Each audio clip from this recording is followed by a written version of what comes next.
Lecture 14, First Break All the Rules, Chapter 7. Have I ever lectured directly from the book? And this being our last lecture, is it possible that I might start now? Nope. Well, though, on one page, page 255 in First Break All the Rules, it did catch my eye.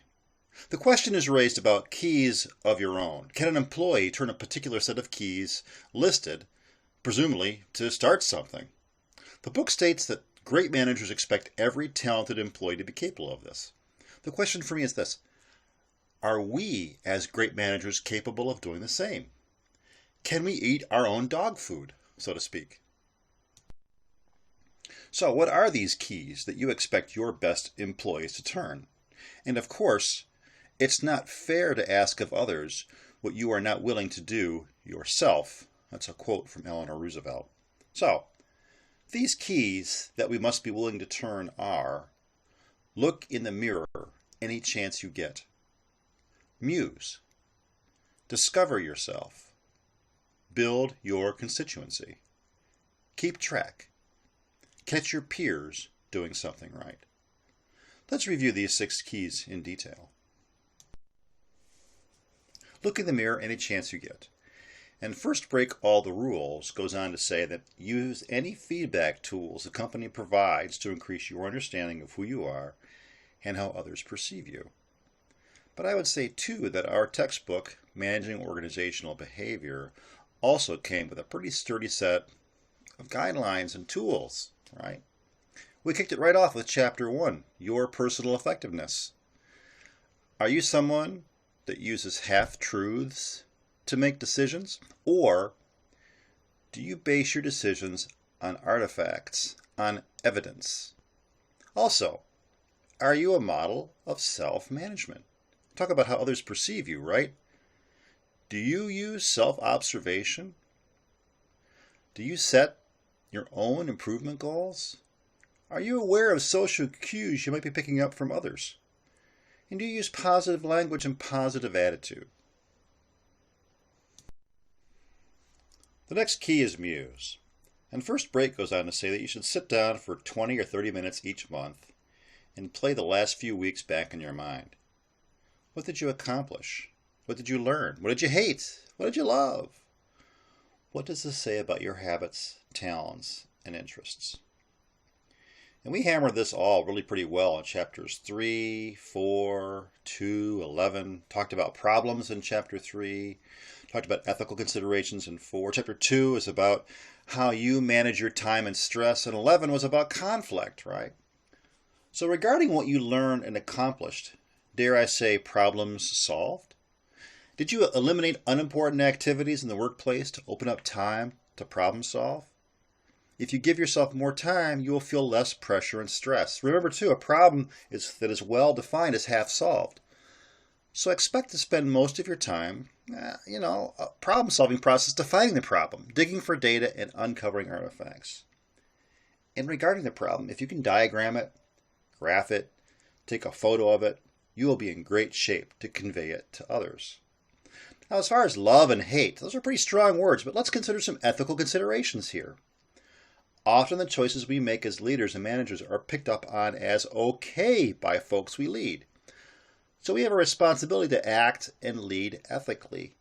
And we lead by example. Don't leave folks in ethically ambiguous situations, because when you do, people hate that, right? Remember, too, you have a powerful set of tools provided by Ken Goodpasture, those 3 ethical stool legs, right? And love it or hate it, conflict is a gift. It's a gift that keeps on giving. So, how'd it go these last few weeks? Conflict managed poorly can kill team spirit, can kill team effectiveness, and can result in a team's failure to achieve expected goals. Think about communication, too. When communication is stifled and conflict is overly managed, nipped in the bud, so to speak, opportunities for building trust are blocked. Conflict, viewed as an act of appreciation, through a positive lens, if you will, can reveal that which you do not presently see. So when managers develop a habit of approaching conflict as a gift, they model a new way for those around them. Discover yourself. First Break says that over time, become more detailed in your description of your skills, knowledge, and talents. And they recommend you use this increasingly deep understanding to volunteer for the right role, to be a better partner, and to guide your training and development choices. For me, Chapter 12 comes to mind. Recruiting, selecting, and retaining talent, right? And we spent an awful lot of time in that chapter about personality assessment, yours and others. So think about your attitude and temperament. Aren't they just as important as your qualifications and skills? And qualifications and skills, yes, are learned. Personality and temperament that are key to behavior over time, well, those are intrinsic. You, me, all of us has a unique personality. So it's important to consider this when selecting roles and structuring career paths, not only for ourselves, but also for our associates. Now, one great way of practicing detailed descriptions of your skills, knowledge, and talents is to semi-annually update your resume. It forces you to be succinct and concisely describe you, almost in haiku format, right? This exercise helps you focus and refocus how you describe yourself. And if your employment status were to change, well, then you are armed and ready. Build your constituency. And First Break goes on to say, over time, identify which kinds of relationships tend to work well for you and seek them out. Okay, so here we have Susie and Kelvin working on their constituency and maybe even some power and influence. And golly, I'm not sure if they're communicating or not. But each of those chapters, chapters 5 and chapters 8, discuss and touch on this key. And really, we learned way back when effective communication is critical in managing organizational behavior, right? And your place in the organization. I think, too, that when we don't understand one another, we need to communicate, right? That's sort of the core. Communication will help you build relationships. It will help you build your constituency. And it may, in fact, help you relate better toward others. So seeking first to understand, right, as part of the communication, can be effectively met through the use of the Socratic method. Remember that? And I would say, too, that be a caretaker of your own storyline, right? Be seen doing as much as saying. That's how you build a constituency. And also, avoid the old scorched earth mentality, right? My way or the highway. In most companies, what you accomplish is just as important as how you accomplish it. And this quote by Socrates, it's really wonderful. This is one of those quotes that kind of keeps me grounded. Strong minds discuss ideas. Average minds discuss events. Weak minds discuss people.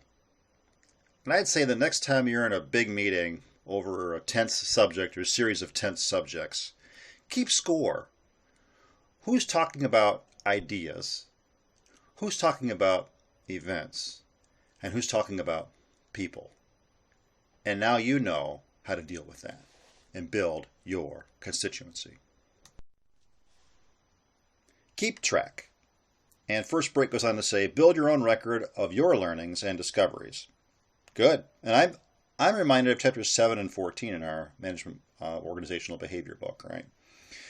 Chapter 14 is making and managing change, and chapter 7 is managing employee and your performance. Those are quite nicely tied together. They were actually almost, midway and end of the book, right? We learned from Mr. Shackelford, right, that you need to learn from your mistakes, right? And if you discover things aren't going according to plan, then never insist on reaching a goal at any cost. And also, don't be afraid to change your mind when you see your plan isn't working. And how do you know if your plan's working or not? Well, you keep score, right? So employing management by walking around and keeping score and making it visible so that your team knows what winning looks like. And see here, I got a picture in here of my personal log. You've seen this before, but I write on this thing. You got pictures and stuff. I do this every day, right? It helps me keep score. It also makes sure that I know what winning looks like. And of course, the bowler helps a team know what winning looks like as well. And don't forget either, right, that when you see things coming unhinged, act. We talked about the OODA loop. Observe the behavior, orient yourself to unfolding events, decide on the best possible course of action, and act upon it. Tighten your OODA loop and discover your own grit. Never forget, unless you act upon your discoveries, you are like salt that has lost its taste. Catch your peers doing something right. And first break goes on to say that when you enter your place of work, never leave it zero. Either make it a little better or a little worse. So they say make it a little better. This key touches on so many chapters in our Managing Organizational Behavior textbook. It's sort of hard to know where to begin. But miraculously, it also touches on the last 4 chapters I haven't spoken about yet. How did I do that?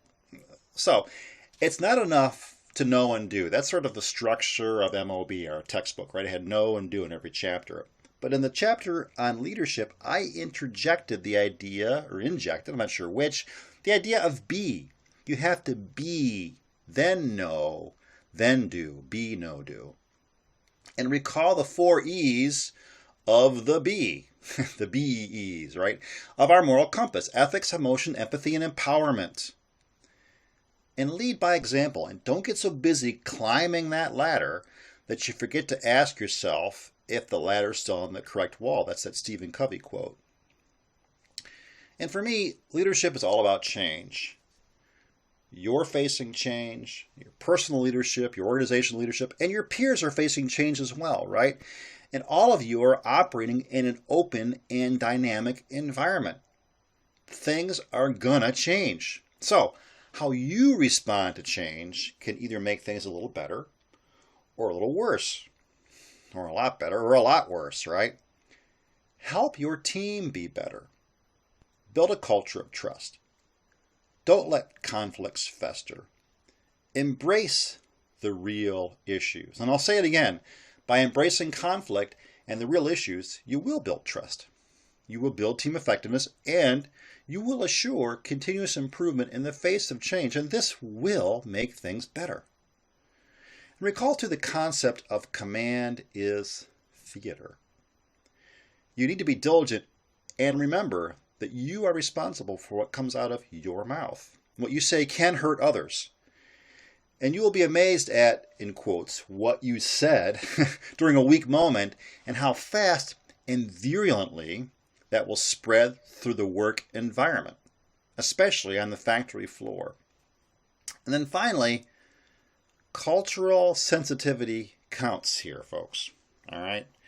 If a person of a particular group were standing there and you would change what you said or how you said it, then you know that you are dreadfully close to crossing the line and overtly expressing, most likely, a hurtful bias. There are steps we can take, right? Bit by bit, piece by piece, how we change how we view others, right? And it's not better until it's better for all. So these 6 keys, when reflexively back on ourselves, can help all of us be transformational in our lives, in our families, our office environment, our work environment, our community, right? So let's try turning these around a little bit and asking what if questions. What if you catch daily your peers or family doing something right? What if you build your constituency? What if you keep score and track it? What if you look in the mirror any chance you get? What if you take time to muse and wonder? And what if you let yourself discover yourself? What would that mean in your life moving forward? Now, I've included this slide as a PDF on Blackboard. Feel free to download it, print it, post it, and use it. Lecture 14, Call to Action. Well, this entire lecture really was the call to action, and there's not much more I can add here. I can say that pulling these 14 lectures together reminded me of many things I have been exposed to before and hadn't considered for a while, and I feel that I leave this class a little better. It's my sincere hope that these lectures have been helpful to you as well. I hope that I've offered you some additional insights that you hadn't been exposed to or considered before, and that I leave you a little better than when this class started. I wish all of you all the best.